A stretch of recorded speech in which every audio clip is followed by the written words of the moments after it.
order tawra puthana reise kasar da su phangdaba laite lakhipur harim mafam siga maitai gi loina bachana bi loi phangi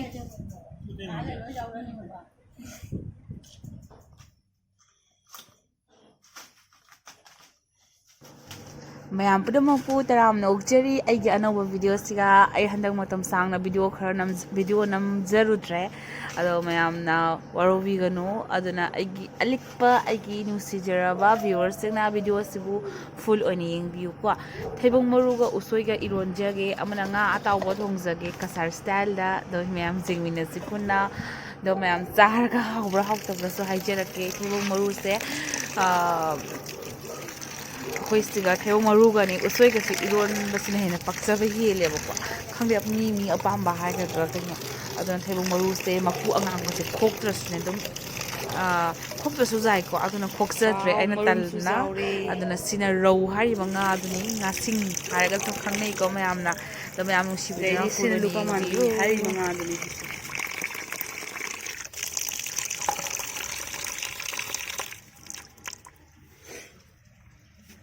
lupa man bihari banga de chakana samthoge loi risina nga sing mayam na row haraga su khangnei ko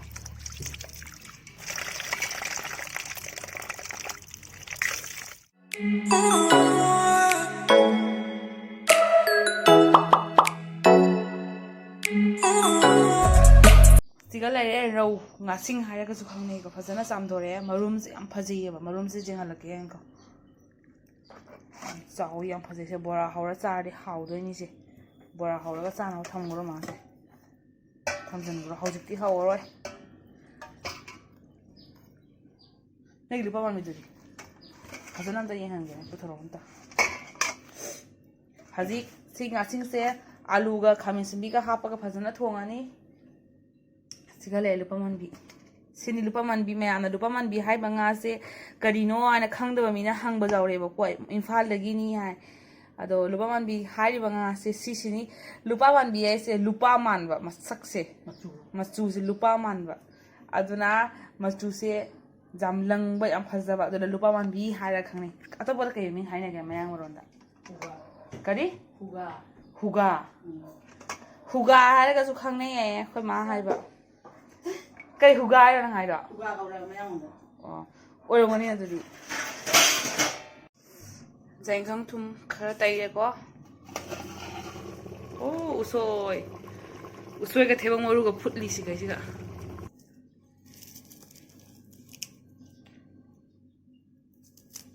Nang khobi tu di phajai hai. Usoiga theo maru se phajana phutle ko se angang ko se kheta su jai ko si maku se khodi khetre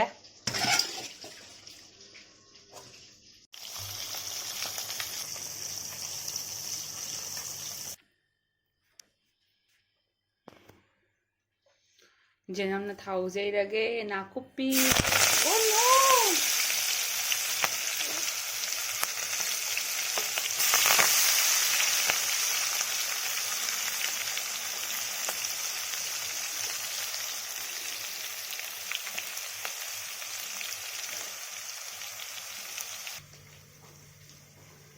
Sige passport se hapage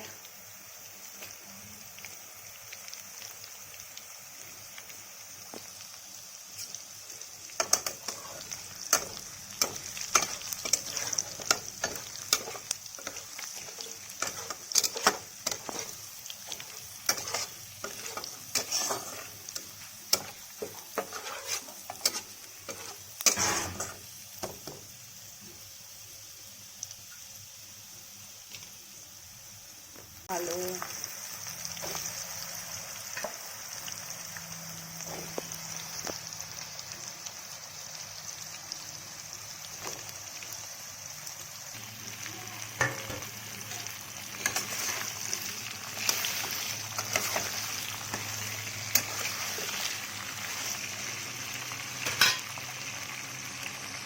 Ngahak makhung kupsala thammage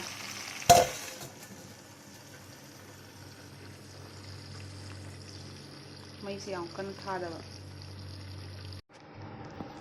เราบีของกุ๊บอนบอลอะไรtriple X ใช่หรอ triple S ตะกี้ออเดอร์ตัวยังไงภาษาภาษาบ้าไอ้ dress อักขระก็หลากหลายแล้วก็จานอะไรนี่ก็แล้วสักกุ๊บลาวน์ซาโลน้ำตัวยังไงเนี่ยเพราะว่าจังสิทำมิเซพักสิกะ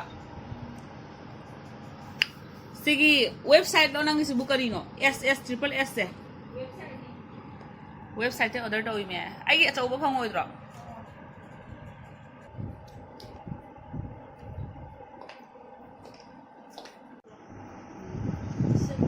ดูไปอีกดูดิฮันยังฮัลโหลโน่ไอ้นักคนนะวิดีโอนั้นมาทางอะไรที่พอใจอะไรก็ลาสิกะเดมาร์เก็ตไพรซ์triple nineนั่นอีเนี่ยอะหุ่มเราเลิกแกออฟเฟอร์ไทยตัว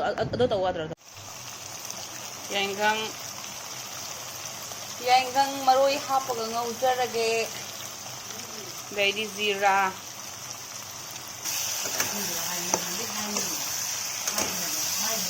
ยังก็ซีรากับพนักฮาปกังเอาเลยเรามาตะคร้าข้าวจะฮัลโหลไม่ยุ่งเลยอ่ะ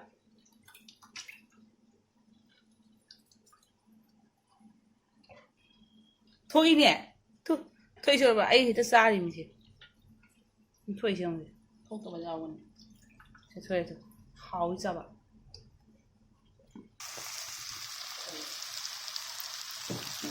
โอ้สิ่งอักษรบางตั้งไทยเลยแก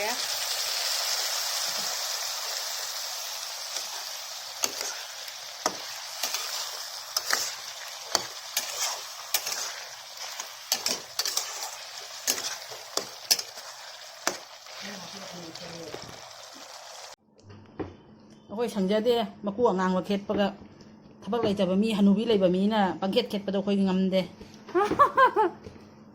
มันนี่บอกเลยบะมีน่ะปังเข็ดประตูคอยงำเด้ช่างเดียบะกลาสพัฒน์ตกไข่แล้วนี่นะทุ่มโมโลกิไม่ยังต้นให้นี่จะทำไมล่ะนั่งกินตรงนั้นก็อุศวิสังเมียนนำไปละหัวแต่นะครับฮะมาโมโรอัสุบะคราสตักโตมันน่าเข้าอีน่ะ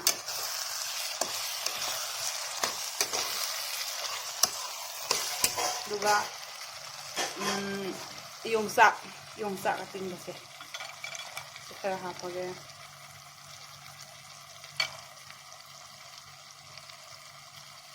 โดยที่สิ่งอาสาบสิมุฮาปเก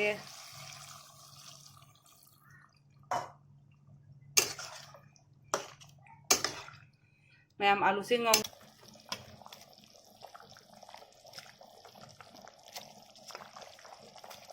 เนี่ย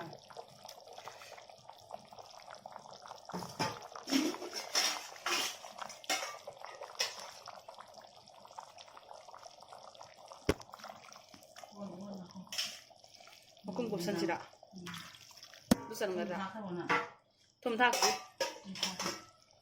คุณจะเท่าโมลูกที่ยาจ้ะโมลูกจากมอสอันนี้ฮะไปโอ้ยจะต้องทำซาโตโรเป็นตัวสิน้องแต่นี่ไม่ซาแต่นี่ไม่ซาเราคงจะทั่วเกาเนอะเกาบิวทุ่มมาทุ่มหาพวกเราโมสัตว์ตัวเราเขาเนี่ยนะโมสุบคราก็ฮับครา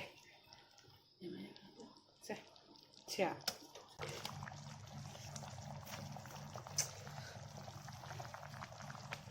น้ำเศร้าจริงเนี่ยคุณกุ๊บ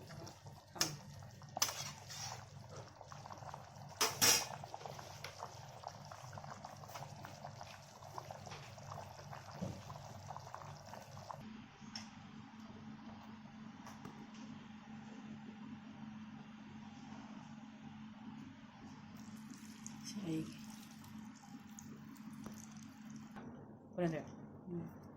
Ya, masa ada nggak hai kok? Awal ini. Jual ini, jual balik ini. Jual ini. Nah, itu pun cakap.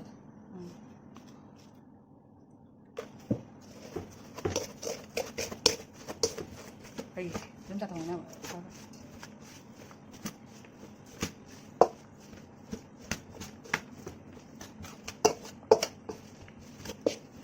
หน่อยหรอก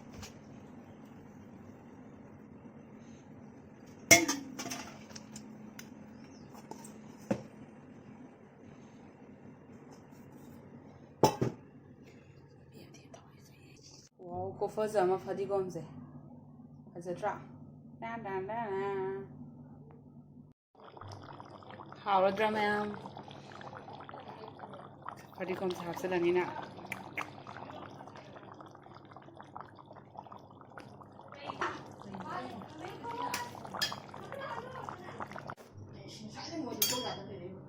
可以可以。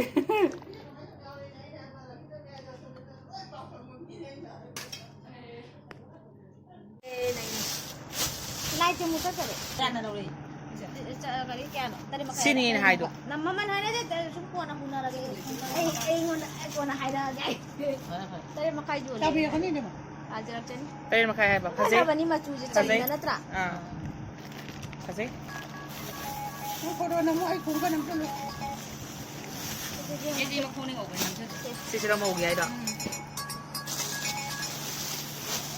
Oh si angu Luang tu ni buat zoom gini ni. Kuat lagi balai ba mau gi. Mana nak hai di ni hai dulu mau. Nak hang tu ni sih dah. Ha?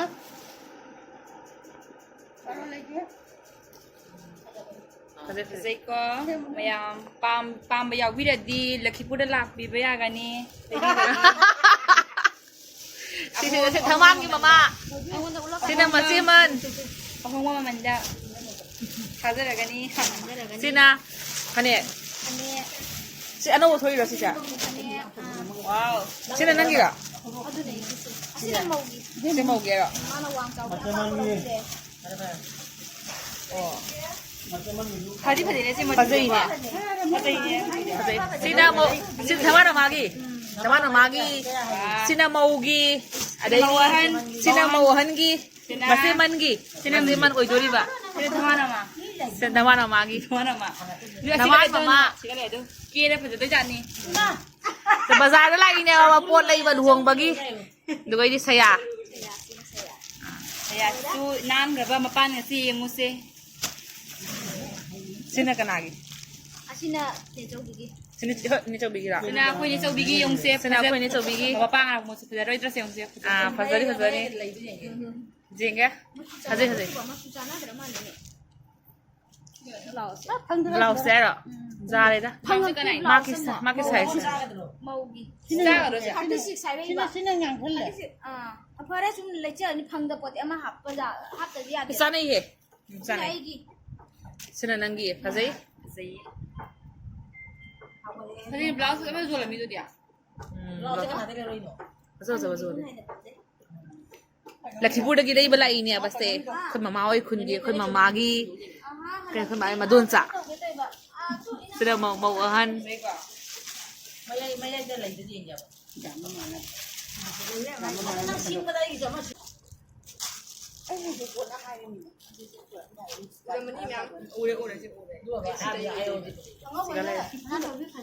Haze. Kasih Kaya pinay ba han gi sina. Ako sigadi. Isi mga makat. O impalon gadi ne mau mana angau ila suni hanga ba mapanda macukot pa inay ni. Mana mana ko jak mana. Ako'y kasada di ina di ba? Sida pura ngau badal lay sat pa. Hazay si eh baru nanti kira Kaya pili yo boksa. tu yang gini. Sisiya. Akong basta ni. Kay hay na si mayak siya. Mami kay do hay ka ko kada ko di. Sijo mana ta ba ni na. Si sina sune hauji ina re rani jomai na. No ni je. Ani ka yang siapa ya ka terus baru naik. Zai.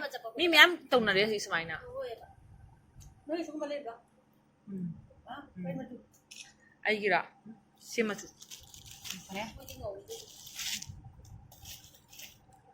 Hazay. Nam shopping ni ne. Ni sabi nang thanek lai ra ba. Uji cipta na. Mayak siya hazay ba.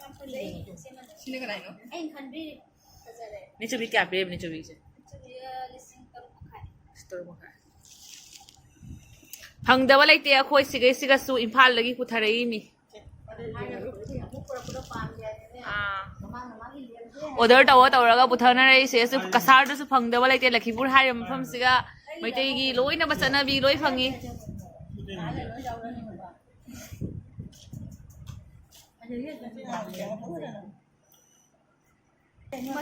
Fazay. Paano siya? Ising ako mo dyan. Hanik siya. Lising ka mong wasan. Ano di? Ako man natin. Amaga chanihan nga. Amaga chanihan gani. Amaga chanihan. Nang gidi mo na bigata. Ay marunay dito. Oo. Ay girani di.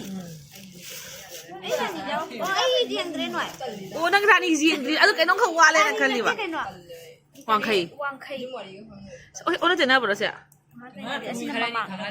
Oh, sigale mau masiman gi rani. Wang kay pi. Wang kay pi. Kasi kanano siya? Fazay na siya. Masiman sa matao tayo ba? Fazay? Fazay siya. Fazay wang kay na tayo tong nari siya. Ayang ko na niya si color si ini sa to pala ko yan. Zai, kaya pi ba? Asi sutaro makain na ta. Jaman na isi man na. Isi man na si ining ra to ko matula ko yan. Ay ginane. Nang blouse sana na ni. Asi na te. Asi blouse ko sana bray siya. Nung zai siya. Sili ka. Ay mapano.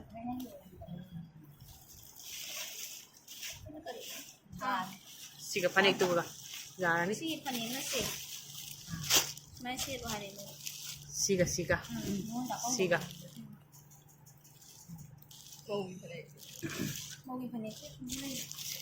Sina masiman gi.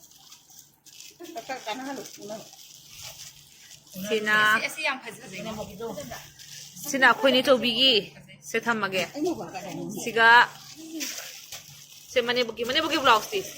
Hey, mani sabi nangi blouse ti. Jalo dia. Hangak dia. Chim mà bác sao bị thâu tài vào luôn đó. Ôi bọc sang sai anh thùng có hao bro. Khó không nè. Kêu vô lại cũng sao cái tay bro. Kêu ra khấn lắm mình nè ngoại. Bye bye. Video sa matang sa galusan zera. Bye bye.